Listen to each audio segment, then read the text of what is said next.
اللہ سبحانہ تعالیٰ فرماتے ہیں لقد صدق اللہ، البتہ تحقیق سچ کر دکھایا اللہ نے، رسولہ اپنے رسول کے، الرؤیا خواب کو، بالحق کی حق کے ساتھ. کیونکہ یہ سارا واقعہ ایک خواب کی بنیاد پر ہی شروع ہوا تھا. نبی اکرم صلی اللہ علیہ وسلم نے خواب میں دیکھا تھا کہ آپ صلی اللہ علیہ وسلم صحابہ کرام رضی اللہ عنہم کے ساتھ مکہ میں داخل ہوں گے اور خانہ کعبہ کا طواف کریں گے. چنانچہ آپ صلی اللہ علیہ وسلم نے صحابہ کرام رضی اللہ عنہم کے ساتھ عمرہ کرنے کا اعلان کر دیا اور راستے میں انہیں اپنے خواب کی اطلاع دی تو صحابہ بہت خوش ہوئے.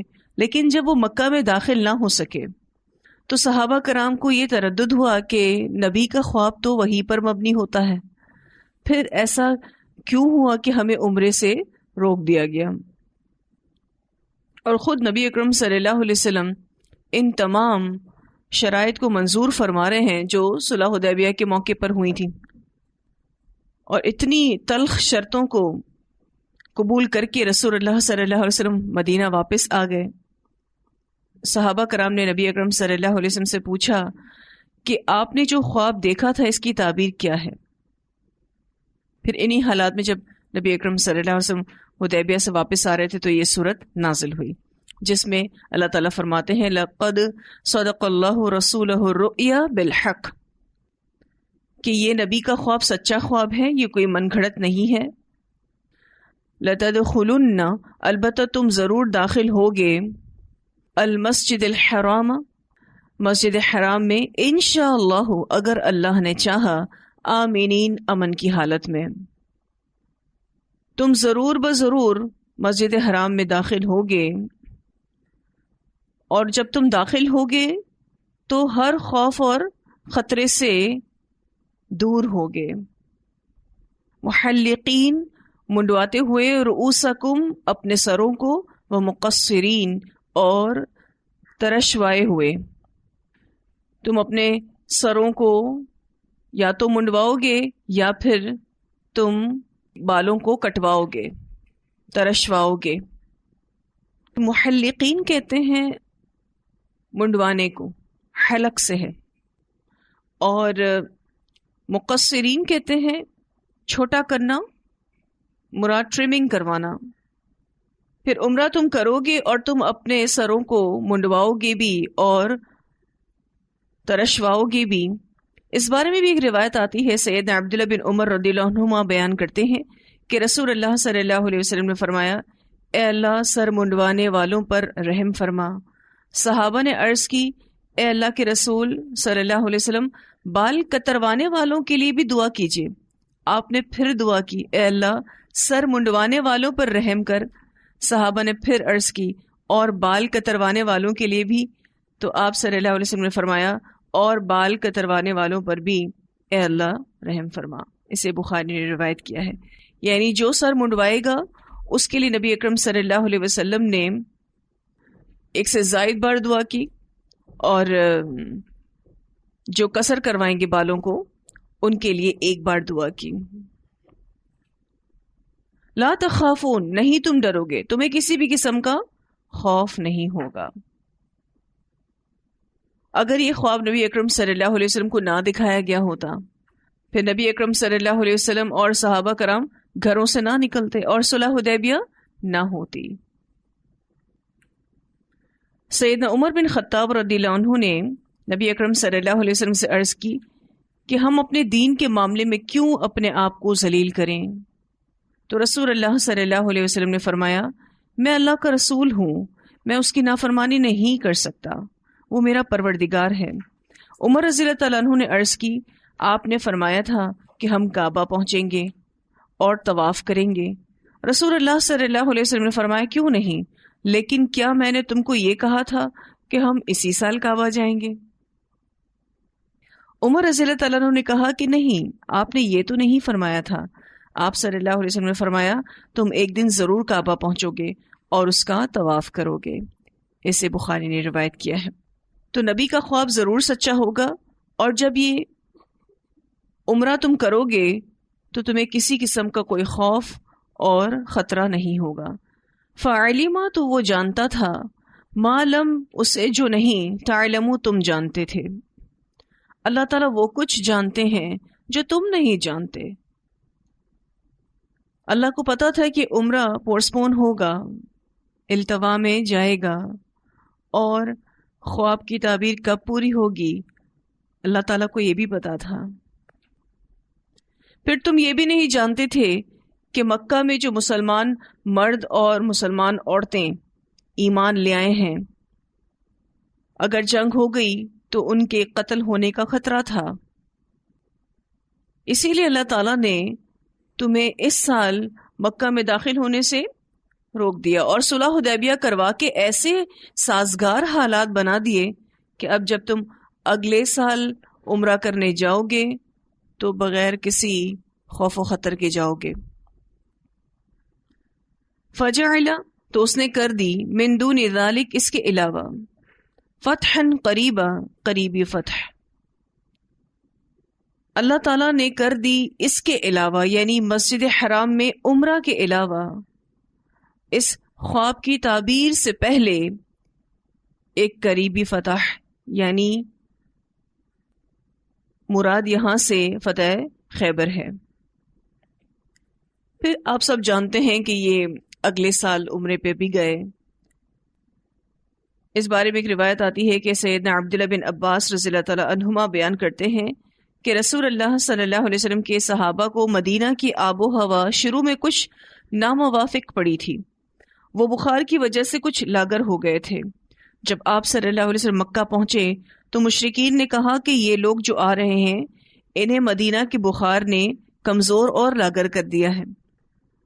اللہ تعالیٰ نے مشرکین کے اس کلام کو نبی اکرم صلی اللہ علیہ وسلم کو بتا دیا۔ چنانچہ مشرکین حتیم کے پاس بیٹھے ہوئے تھے تو آپ نے اپنے اصحاب کو حکم دیا کہ وہ حجر اسود سے رکن یمانی تک پہلے 3 پھیروں میں رمل کریں۔ رمل تھوڑا سپیڈ سے چلنا ہوتا ہے، اس کو کہتے ہیں۔ اور رکن یمانی سے حجر اسود تک جہاں جانے کے بعد مشرکین کی نگاہیں نہیں پڑتی تھی کہ مشرکین جس سائڈ پہ بیٹھے ہوئے تھے تو وہ ایریا مشرکین کو نظر نہیں آتا تھا، وہاں ہلکی چال چلیں، یعنی جہاں تک مشرکین مکہ آپ کو دیکھ سکتے ہیں وہاں آپ رمل کریں، اور جہاں آپ کو یہ نہیں دیکھ سکتے وہاں آپ نارمل چلیں، تاکہ مشرکوں کو ان کی قوت اور طاقت کا علم ہو۔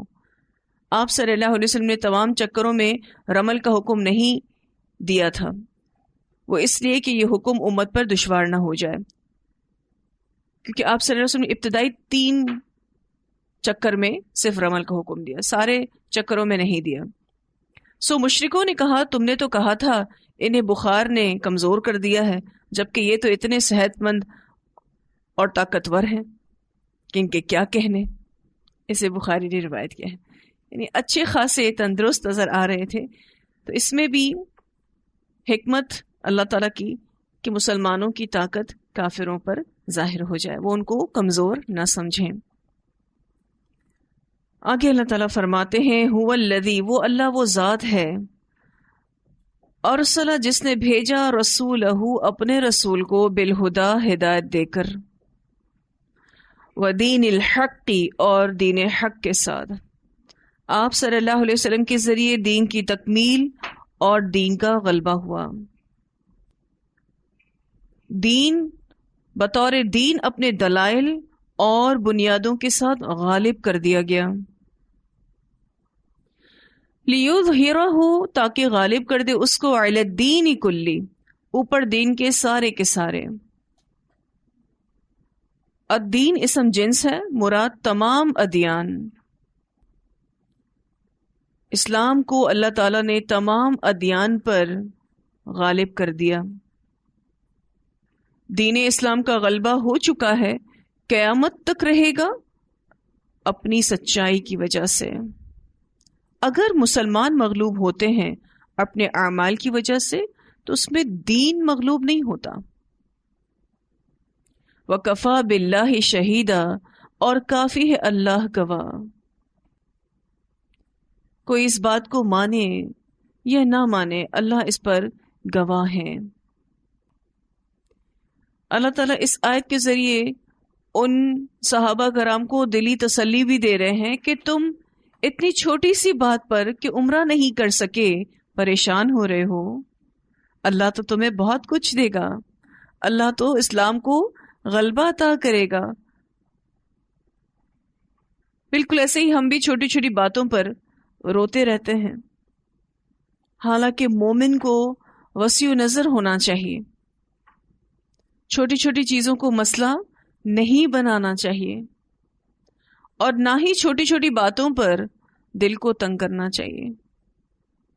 مومن کبھی ہمت نہیں ہارتا، وہ ہر صدمہ برداشت کرتا ہے، خواہ وہ جسمانی ہو یا جذباتی ہو۔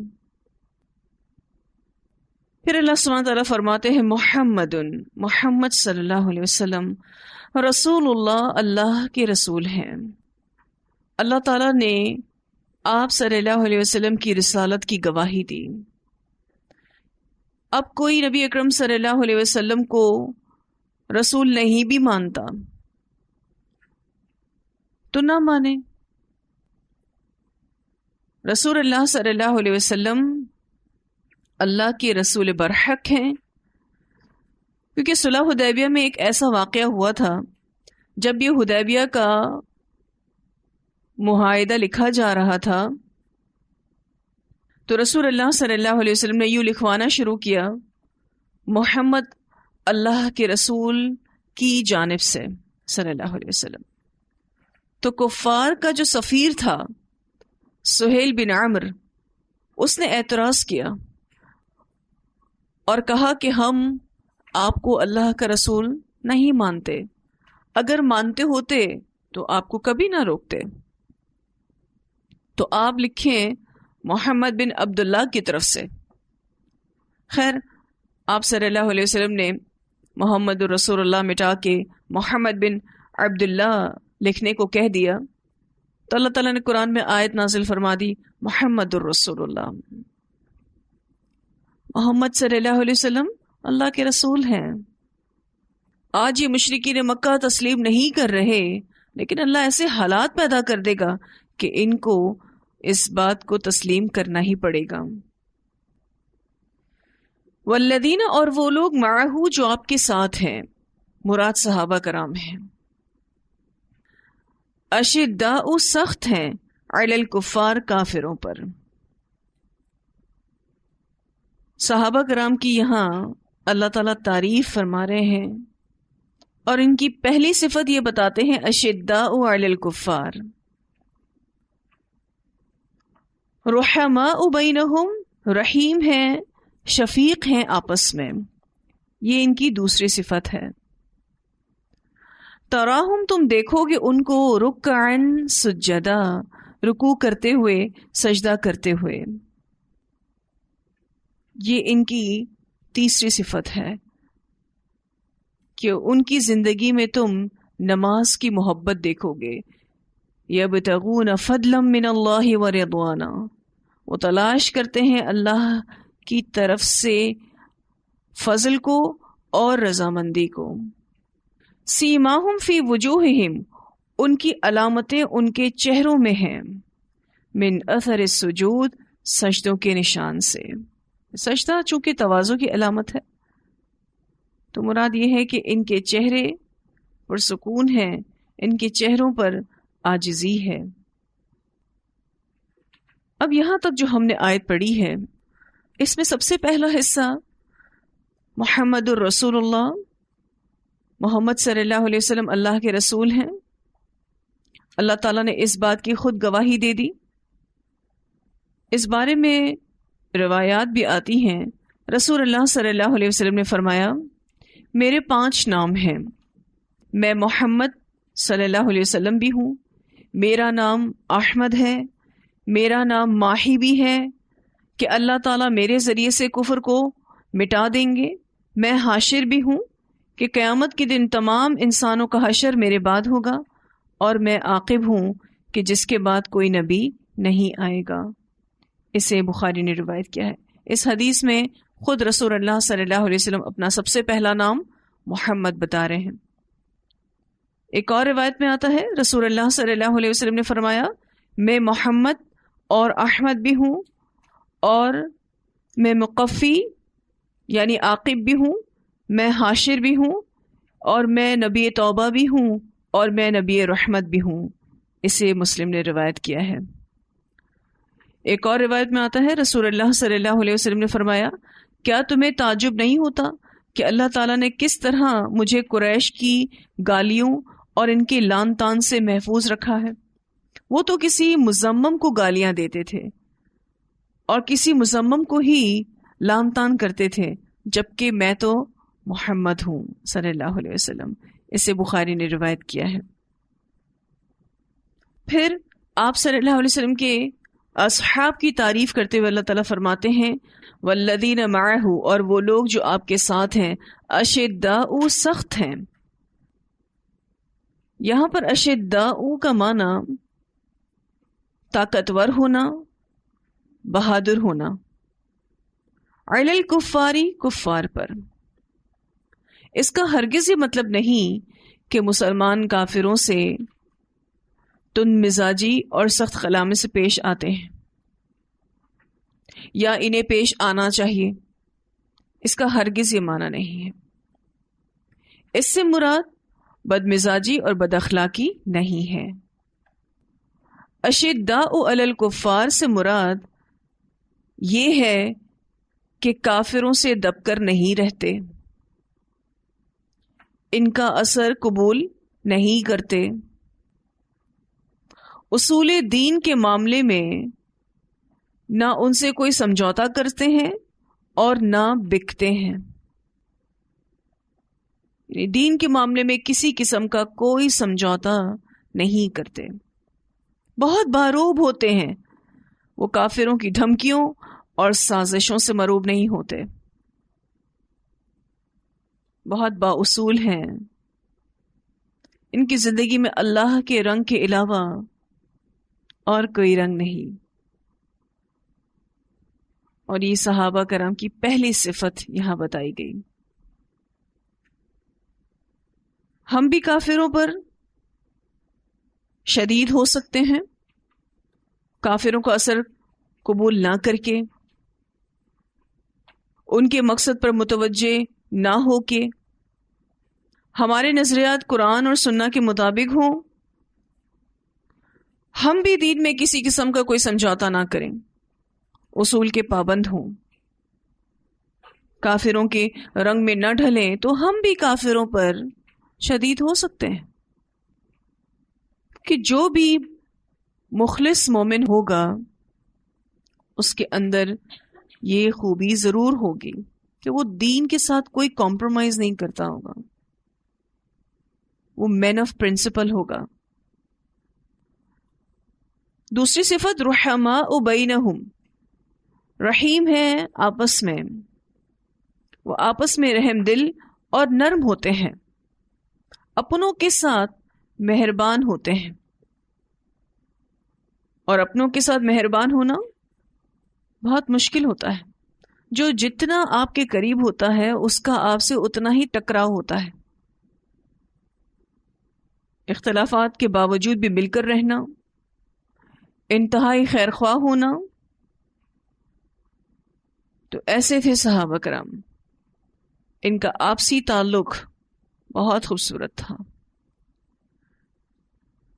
نبی اکرم صلی اللہ علیہ وسلم نے فرمایا 3 خصلتیں ایسی ہیں جس شخص میں وہ ہوں گی وہ ان کی بدولت ایمان کی لذت اور مٹھاس محسوس کرے گا۔ ایک یہ کہ اللہ اور اس کا رسول اس کے نزدیک ساری کائنات سے زیادہ محبوب بن جائیں۔ دوسرا، وہ کسی آدمی سے صرف اللہ کے لیے محبت رکھے۔ اور تیسرا کہ وہ دوبارہ کفر میں لوٹنے کو، جبکہ اللہ نے اسے اس سے بچا لیا، اس طرح برا سمجھے جیسے آگ میں ڈالے جانے کو وہ برا سمجھتا ہے۔ اسے بخاری نے روایت کیا ہے۔ ایک اور روایت میں مومنین کا تعلق واضح کیا جاتا ہے۔ سیدنا برا بن عازب رضی اللہ تعالیٰ عنہ بیان کرتے ہیں کہ نبی اکرم صلی اللہ علیہ وسلم نے انصار کے بارے میں فرمایا کہ ان سے محبت مومن ہی کرے گا اور ان سے بغض منافق رکھے گا. جو ان انصار سے محبت کرے گا اللہ تعالیٰ اس سے محبت کرے گا، اور جو ان سے بغض رکھے گا اللہ تعالیٰ بھی ان سے بغض رکھے گا. اسے بخاری نے روایت کیا ہے کہ آپس میں مسلمانوں نے ایک دوسرے کے ساتھ محبت کی پہلی بنیاد رکھی، تو اس کا اجر ان کو دنیا میں بھی دیا گیا کہ اب ان صحابہ سے جو محبت رکھے گا اللہ ان سے محبت رکھے گا، اور جو ان سے بغض رکھے گا اللہ ان سے بغض رکھے گا. ایک اور روایت میں آتا ہے رسول اللہ صلی اللہ علیہ وسلم نے فرمایا تم مومنوں کو آپس میں ایک دوسرے کے ساتھ رحمت اور محبت کا معاملہ کرنے اور ایک دوسرے کے ساتھ لطف و نرم خوئی میں ایک جسم کی مانند پاؤ گے کہ جب جسم کا کوئی حصہ تکلیف میں ہوتا ہے تو سارا جسم تکلیف محسوس کرتا ہے. اس طرح کی نیند اڑ جاتی ہے اور جسم بخار میں مبتلا ہو جاتا ہے. اسے بخاری نے روایت کیا ہے. یعنی مومن کے ساتھ آپسی تعلق ایسے ہوتا ہے جیسے وہ ایک ہی جسم ہے، اور جسم میں سے بھی کسی ایک حصے میں درد ہو تکلیف ہو تو پورا جسم اس سے ڈسٹرب رہتا ہے. دوسرے مومن کی تکلیف کیسی محسوس ہونی چاہیے؟ جیسے اپنی تکلیف ہے. یہ مومنوں کا تعلق بیان کیا گیا ہے. ایک اور روایت میں آتا ہے رسول اللہ صلی اللہ علیہ وسلم نے فرمایا مومن کے لیے ایک دیوار کی طرح ہے، جس طرح ایک حصہ دوسرے حصے کو تقویت پہنچاتا ہے اور مضبوط کرتا ہے. پھر آپ نے اپنے دونوں ہاتھوں کی انگلیوں کو ایک دوسرے میں ملا کر دکھائیں. اسے بخاری نے روایت کیا ہے کہ مومن اتنا ایک دوسرے کے ساتھ کلوز ہوتے ہیں، ایک دوسرے کے لیے سافٹ ہوتے ہیں، رحم دل ہوتے ہیں. تو صحابہ کرام کا یہ معاملہ مخلوق کے ساتھ تھا.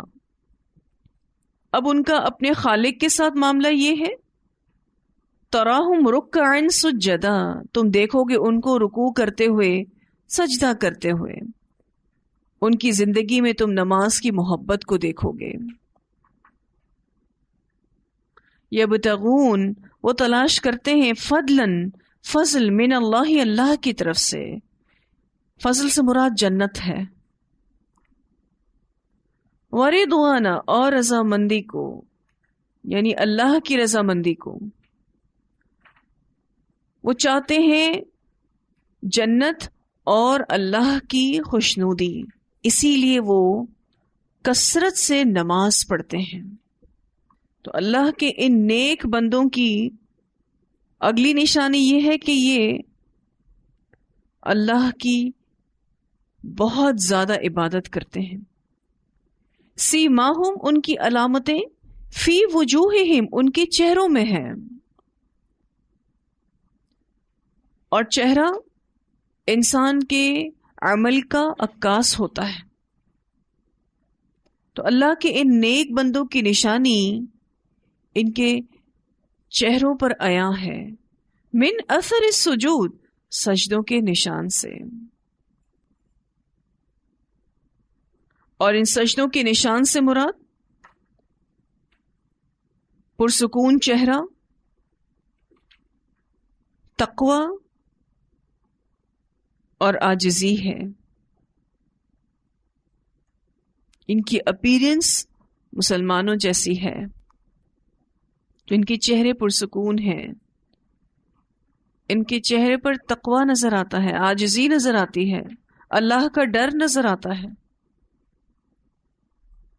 اور ایک انسان کی شخصیت اس کے چہرے سے ہی واضح ہوتی ہے. تو اللہ کے یہ ایسے نیک بندے ہیں کہ ان کی نشانی کثرت سجود اور کثرت صلاح کی وجہ سے ان کی پیشانیوں پر پائی جاتی ہے. ان کی نماز سے محبت اور اللہ سے رجوع نظر آتا ہے. صحابہ کرام کے چہروں کو دیکھ کر ہی معلوم ہو جاتا تھا کہ یہ لوگ تہجد گزار ہیں، عبادت گزار ہیں، اللہ سے ڈرنے والے لوگ ہیں. تو نماز کا نشان جو عمومی طور پر پیشانیوں پہ پایا جاتا ہے وہ مراد نہیں ہے یہاں سے. کیونکہ بہت سارے لوگ اس نشان کو دیکھ کر سامنے والے شخص کے بارے میں یہ اندازہ لگاتے ہیں کہ یہ بہت زیادہ عبادت گزار ہے، بہت زیادہ سجدے کرنے والا ہے، اللہ سے ڈرنے والا ہے۔ اس سے مراد چہرے کا سکون، تقوی اور عاجزی ہے۔